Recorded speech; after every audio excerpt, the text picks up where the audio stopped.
भजन संहिता अध्याय 89। राष्ट्रीय विपत्ति के समय स्तुति गान। मैं यहोवा की सारी करुणा के विषय सदा गाता रहूंगा। मैं तेरी सच्चाई पीढ़ी से पीढ़ी तक बताता रहूंगा, क्योंकि मैंने कहा तेरी करुणा सदा बनी रहेगी। तू स्वर्ग में अपनी सच्चाई को स्थिर रखेगा। तूने कहा, मैंने अपने चुने हुए से वाचा बांधी है। मैंने अपने दास दाऊद से शपथ खाई है। मैं तेरे वंश को सदा स्थिर रखूंगा और तेरी राजगद्दी को पीढ़ी पीढ़ी तक बनाए रखूंगा। हे यहोवा, स्वर्ग में तेरे अद्भुत काम की और पवित्रों की सभा में तेरी सच्चाई की प्रशंसा होगी। क्योंकि आकाश मंडल में यहोवा के तुल्य कौन ठहरेगा? बलवंतों के पुत्रों में से कौन है जिसके साथ यहोवा की उपमा दी जाएगी? परमेश्वर पवित्र लोगों की गोष्ठी में अत्यंत प्रतिष्ठा के योग्य और अपने चारों ओर सब रहने वालों से अधिक भय योग्य है। हे सेनाओं के परमेश्वर यहोवा, हे यहोवा, तेरे तुल्य कौन सामर्थी है? तेरी सच्चाई तो तेरे चारों ओर है। समुद्र के गर्व को तू ही तोड़ता है। जब उसके तरंग उठते हैं तब तू उनको शांत कर देता है। तूने रहब को घात किए हुए के समान कुचल डाला और अपने शत्रुओं को अपने बाहुबल से तितर बितर किया है। आकाश तेरा है, पृथ्वी भी तेरी है, जगत और जो कुछ उसमें है उसे तू ही ने स्थिर किया है। उत्तर और दक्षिण को तू ही ने सिरजा। ताबोर और हेर्मोन तेरे नाम का जय जयकार करते हैं। तेरी भुजा बलवंत है, तेरा हाथ शक्तिमान और तेरा दाहिना हाथ प्रबल है। तेरे सिंहासन का मूल धर्म और न्याय है। करुणा और सच्चाई तेरे आगे आगे चलती है। क्या ही धन्य है वह समाज जो आनंद की ललकार को पहचानता है। हे यहोवा, वे लोग तेरे मुख के प्रकाश में चलते हैं। वे तेरे नाम के हेतु दिन भर मगन रहते हैं और तेरे धर्म के कारण महान हो जाते हैं। क्योंकि तू उनके बल की शोभा है और अपनी प्रसन्नता से हमारे सींग को ऊंचा करेगा। क्योंकि हमारी ढाल यहोवा की ओर से है, हमारा राजा इस्राएल के पवित्र की ओर से है। एक समय तूने अपने भक्त को दर्शन देकर बातें की और कहा, मैंने सहायता करने का भार एक वीर पर रखा है और प्रजा में से एक को चुनकर बढ़ाया है। मैंने अपने दास दाऊद को लेकर अपने पवित्र तेल से उसका अभिषेक किया है। मेरा हाथ उसके साथ बना रहेगा और मेरी भुजा उसे दृढ़ रखेगी। शत्रु उसको तंग करने न पाएगा और न कुटिल जन उसको दुख देने पाएगा। मैं उसके शत्रुओं को उसके सामने से नाश करूंगा और उसके बैरियों पर विपत्ति डालूंगा।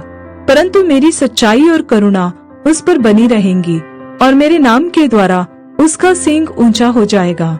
मैं समुद्र को उसके हाथ के नीचे और महानदों को उसके दाहिने हाथ के नीचे कर दूंगा। वह मुझे पुकार कर कहेगा, तू मेरा पिता है, मेरा परमेश्वर और मेरे उद्धार की चट्टान है। फिर मैं उसको अपना पहलौटा और पृथ्वी के राजाओं पर प्रधान ठहराऊंगा। मैं अपनी करुणा उस पर सदा बनाए रहूंगा और मेरी वाचा उसके लिए अटल रहेगी।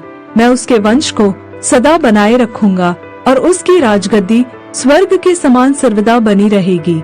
यदि उसके वंश के लोग मेरी व्यवस्था को छोड़े और मेरे नियमों के अनुसार न चले, यदि वे मेरी विधियों का उल्लंघन करें और मेरी आज्ञाओं को न माने, तो मैं उनके अपराध का दंड सोंटे से और उनके अधर्म का दंड कोड़ों से दूंगा। परंतु मैं अपनी करुणा उस पर से न हटाऊंगा और न सच्चाई त्याग कर झूठा ठहरूंगा।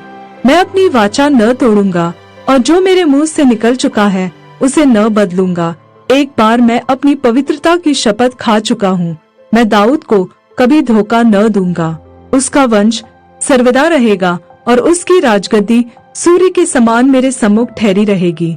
वह चंद्रमा के समान और आकाश मंडल के विश्वास योग्य साक्षी के समान सदा बना रहेगा। तो भी तूने अपने अभिषिक्त को छोड़ा और उसे तज दिया और उस पर अति क्रोध किया है।